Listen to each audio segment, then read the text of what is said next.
Salam sejahtera Malaysia. Denyut nadi suara rakyat terus bergema di channel ini. Okey. So, setelah tamatnya baru-baru ini saya buat satu hantaran, satu undian secara terbuka melalui channel ini, yaitu siapakah yang bakal menang di dalam PRU 15 akan datang ini. Jadi saya pun senaraikan beberapa gabungan yang berpotensi untuk menang pada pilihan raya akan datang ini. Jadi gabungan yang pertama saya tulis adalah Barisan Nasional UMNO dan PBRS, maafkan saya, PBRS, dan ada satu lagi, apa sudah nama tu, empat ada empat gabungan, empat parti dalam Barisan Nasional, lima parti, MCA dan MIC juga. Okey. Dan seterusnya saya juga senaraikan Pakatan Harapan yang dianggotai oleh PKR, kemudian DAP, Amanah, dan juga terkini mereka bekerjasama dengan Muda. Dan seterusnya tuan-tuan dan puan-puan, saya senaraikan juga Perikatan Nasional. Perikatan Nasional ni banyak. Dan yang keempat, GTA, pimpinan Tun Dr. Mahathir Mohamad. Setelah saya membuat itu posting selama beberapa hari, akhirnya lebih daripada 4,000 orang, lebih 4,000 orang telah mengundi dan mengejutkan tuan-tuan dan puan-puan, kerana saya tidak pastilah ramai orang subscribe dalam channel saya ini orang-orang Pakatan Harapan kah, orang-orang Barisan Nasional kah, orang-orang GTA kah, atau apa. Tapi keputusannya memang mengejutkan. Keputusannya tuan-tuan dan puan-puan yang dihormati sekalian, memang saya terkejut, kerana saya mengharapkan ada undi yang orang Sabah bilang bergigit. Maksudnya undinya tidak jauh sangat beza, sikit saja menang, sikit saja kalah. Tapi setelah beberapa hari, saya dapati keputusannya luar biasa. UMNO hanya memiliki 13% undian saja. Barisan Nasional hanya memiliki 13% undian saja, tuan-tuan dan puan-puan. Jadi itu saya tidak tahu, kerana sedikitnya orang subscribe pada channel saya daripada Barisan Nasional UMNO ataupun apa. Tetapi yang mengejutkan adalah Perikatan Nasional hanya memiliki 3% saja, tuan-tuan dan puan-puan. Undi untuk Perikatan Nasional 3% saja. Dan pastilah keputusan yang memang sudah dijangka lah. Keputusan anak-anak sudah balik dari sekolah, baru balik nih. Jadi keputusannya memang sudah dijangka bahawa Pakatan Harapan akhirnya mendapat undian paling tinggi yang tidak saya sangka. Mereka meninggalkan Barisan Nasional dengan dengan 79% undian. Wah, sudah selesai ambil anak-anak, mau balik sudah. Jadi, kalau 79% undian, tuan-tuan dan puan-puan, kita dapati bahawa Barisan Nasional kalah teruk dengan Pakatan Harapan, dan Pakatan Harapan mendapat majoriti, bukan saja majoriti mudah, tetapi majoriti lebih 2/3. Adakah ini akan menjadi gambaran sebenar di dalam pilihan raya nanti ataupun tidak? Kita nantikan bersama-sama. Denyut nadi suara rakyat terus bergema di channel ini. Jangan lupa untuk tekan butang subscribe, like dan share. Betulkah? Kalau ini betul, Anwar Ibrahim akan jadi Perdana Menteri ke-10. Dan akhirnya UMNO akan terpaksa menjadi pembangkang semula.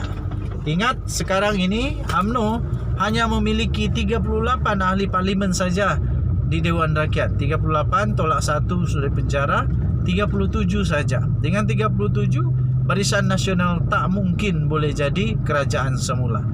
Barisan Nasional memerlukan 112 undi. Begitu juga dengan Pakatan Harapan, 112 barulah boleh mencapai majoriti muda. Tetapi menurut keputusan undian ini, nampaknya Pakatan Harapan mendapat bukan saja majoriti muda, tetapi majoriti 2/3. Denyut nadi suara rakyat bergema di channel ini. Jangan lupa tekan butang subscribe, like dan share. Kita jumpa lagi. Bye bye. Salam sejahtera Malaysia. Haha. Berita panas, bikin panas dan pastinya bikin sakit jiwa Najib Razak, penyokong-penyokong Najib Razak dan juga seluruh UMNO yang sudah bersolidariti, susahlah sebut, untuk tetap menyokong dan tetap berada di belakang seorang banduan, yaitu Datuk Seri Najib Tun Razak yang sekarang ini telah sah menjadi banduan di penjara Kajang. Tapi aura Najib Razak memang masih hebatlah. Apa tidak hebatnya? Sudah menjadi banduan tapi masih lagi bergegar-gegar disebut-sebut oleh politik Malaysia. Okey, beritanya Anwar boleh kempen dari penjara, tapi Najib tak boleh.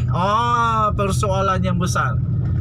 Dan ini telah diterbitkan di Malaysia kini. So apa cerita dia ni tuan-tuan dan puan?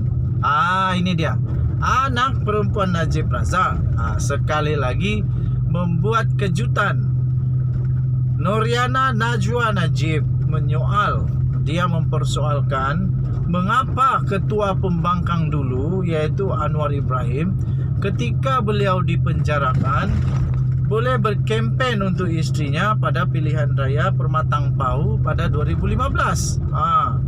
Kata Noriana, sedangkan bapaknya pula dilarang untuk mengeluarkan sebarang kenyataan dari penjara berhubung pilihan raya umum PRU 15 akan datang. Katanya, kenapa Anwar boleh, Najib tak boleh?